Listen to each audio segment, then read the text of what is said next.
नमस्कार जय जगन्नाथ आपण मानक साई कुकिंग ब्लॉग्स रे अनेक अनेक स्वागत। आज आम पखाड़ सह खाइबापी पोटलर दुईटी रेसिपी प्रस्तुत करवा जोटा कि आपन को बहुत टेस्टी लगे आ पखाड़ सह खाइबापी तो बहुत टेस्ट लगे। आपड़ गोटे कंसा जगार दुई कंसा भात निश्चय खाइबे, एटा मोर ग्यारंटी। रेसिपीटी को प्रथम रु शेष पर्यंत देखूँ। जदि रेसिपीटी भल लगुच ताहले मो चैनल को सब्सक्राइब करदे। एटी देखु मु पोटल नहीं जाइए एमती तार प्रथम आ शेष भाग को टिके टिके काटिकी तापर तार सब चोपा को एमती छुरी साहाय्य छड़ेदेली। एबे से दुई भाग करके से गोटे भाग नहीं एमती स्प्लिट करके एमती छोट छोट खंडरे काटिदबा। सबतक पोटल को न काटिकी मुझे अधा गोटे रेसिपी करी आधा को आउ गोटे रेसिपी करी, तो से दुई भाग करी।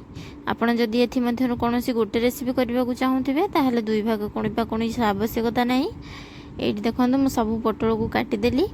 एबे मु कड़ाई बसईकी से पोटल कटा गुड़ी को देदेली। से कड़ाई गरम हो जाइथिला तो ये मुझे गोटे ग्लास पानी पोटलटा सिझापी। ये मुझे स्वाद अनुसार लुण देदेवी पोटल रे, आउ गोटे टीस्पून हलदी गुंड देदेवी।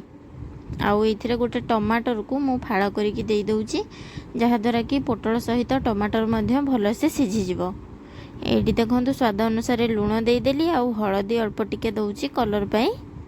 ताकू आम मीडियम हीट रे घोड़े छाड़ीदबा किसी समय सिझापी। देखो किसी समय हो गला। देखो पानी सब भी सुखिला हो गला। आम ए देखा देखो अल्प टिके पानी अच्छी, तो आम ए काढ़ीदबा सब ग्राइंडर जार को, जहाद्वारा कि आम को ग्राइंडिंग करवा। आईटा को पूरा ठंडा हेले ही आप ग्राइंडिंग करेंगे, ना असुविधा हम गरम ग्राइंडिंग कले तो सेटा ऊपर को उठी आसो। तो केयरफुली आपको पूरा ठंडा करके ग्राइंडिंग करेंगे। आम कड़े को भलसे पूरा धोईदबा। देखो यहाँ ग्राइंडिंग है एमती देखा जाऊँगी। एबे आम कड़ाई गरम है से दबा 3 टेबुल स्पून सोरिष तेल। मन रखु ये रेसिपीटी आप सोरिष तेल ही करेंगे, ना तो भल लगे टेस्ट। ये सुखिला लंका मु 4टा दे फुटण देनी। सुखिला लंका 4टा को मु भल से भाजी देवी। से 3टा लंका को मु काढ़ी दउची आ गोटे लंका ही से थिबो। ये 3टा लंका को आम पछरे यूज करवा। ये मुझे गोटे टीस्पून दे देछि जीरा फुटण पाई। आपन को जदि सोरिष भल लगे तो आपन सोरिष भी यूज करें। मु खाली जीरा फुटण देकी एथिरे पकईदेली कटा पियाज। गोटे मीडियम साइज पियाज को मु सरू सरू काटी देइतली। एबे से पियाज को सेथिरे पकईकी ताको हमें फ्राए करबा। पियाज को बेसी पूरा गोल्डन ब्राउन करबानी, अल्प टिके पियाज मौली आसिले आम से पकईदेवा टिके आमर जो रसुण को चोपा छड़ेकी ताको छेचिकी रखी। से कटा रसुण रू आम गोटे चमच ये पकईबा। कटा बा छेचा रसुण आप काटिकी पकई पारे, छेचिकी भी पकई पारे। से रसुण बढ़िया फ्लेवर आमर ये रेसिपी रे। तो रसुण को आम भल से पूरा मिसई दबा। रसुण को भी बेसी कड़ा करिवार नहीं। तो रसुण हल्का भाजी हो गले तार गोटे बढ़िया बास्ना बाहरी आसे। तो ये देदेबा अल्प टिके लुण खाली स्वाद अनुसार। से तो आम लुण देते, तो ये टिके खाली हल्का लुण दौचे, गोटे पिंच लुण हम। तो ये देखो आमर मसला हो गला आम से देदेबा जो ग्राइंडिंग कर रखी पोटल टाक, पोटल आ टमाटर। तो ताको आम देकी भल से भाजवा। से भर्ताटा को आम भल से भाजवा जे पर्यंत पूरा साइड रू न छाड़ी कड़ाई रू आ पूरा सुखिला न होईची से पर्यंत आम से भर्ताटा को भाजवा। देखो पूरा सुखिला हो आसला, ड्राए ड्राए हो आसला। आ कड़ाई रू भी पूरा भल से छाड़ी जाऊँगी। तो ये स्टेज रे आम ऊपर भल बास्ना हाँपाई दबा टिके आमर कंचा सोरिष तेल। कंचा सोरिष तेल दबा द्वारा मुझे गोटे टेबुल स्पून देइची कंचा सोरिष तेल। कंचा सोरिष तेलर फ्लेवरटा बहुत बढ़िया आसे भर्तारे ऊपर देले। आउ जो बाकी लंका आम भजार काढ़ी रखी से लंका को एमती आम चकड़िकी से देदेबा, जहाद्वारा कि टिके राग राग लगे। आउ गोटे भजा लंकार गोटे बहुत बढ़िया बास्ना आसे, तो सही बास्नाटा भी हम। ये देखो सबू को आम भल भाव मिसई दबा। तो यहाँ पूरा रेडी हो जाइए, आउ कुक करवा दरकार नहीं।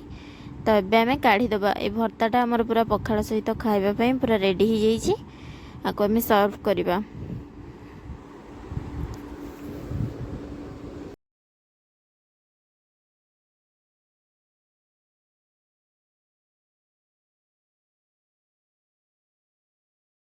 प्रथम रेसिपीटी आमर प्रस्तुत हो गला। एथर आम द्वितीय रेसिपीर प्रिपेरेसन आरंभ करवा। ये देखो मु जो बाकी पोटल को चोपा छड़े काटिकी जो से भाग कर रखी आम एमती ग्रेट करदे।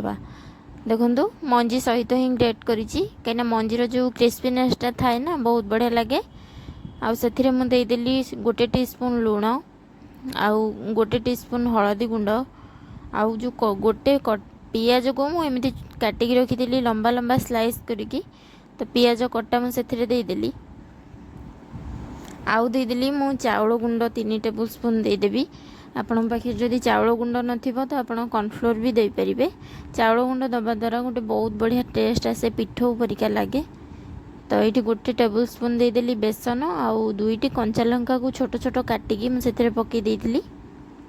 आउ गोटे टेबुल स्पून देदेली धनिया गुंड। आकु आम सबू हाथ में एमती मगजिकी भल से पूरा चकटी दबा कहीं एथिरे पानी बिल्कुल भी दबानी। पानी दबानी कि अधिका आम बेसन कि चाउल गुंड कि कॉर्नफ्लोर दबानी जहाँद्वारा कि पोटलर ओरिजिनल जो टेस्टा से पलैब तो भल लगे बिल्कुल भी खाइबा को। से सबू जिनस आम अल्प अल्प देकी चकटी दबा खाली टिके हल्का जमी बाइंडिंग हो रहूथिबो। तो देखो यहाँ मुठा कले आमर मुठा हो जाउची तो टिके फाटिबो क्रैक हम साइड्रु। बट बेसी जदि दबा आम पूरा बाइंडिंग ही रही तो से टेस्ट एत बाग आसबनी। तो ये देखो तावा ताती जाइए मुझे 2 टेबुल स्पून सोरिष तेल को एमती स्प्रेड करदेली। आउ सबू पिठ गुड़ा को सेप देकी पकईकी हल्का आंचरे भाजी गोल्डन ब्राउन एपट सेपट 2 पट जाए हवापाई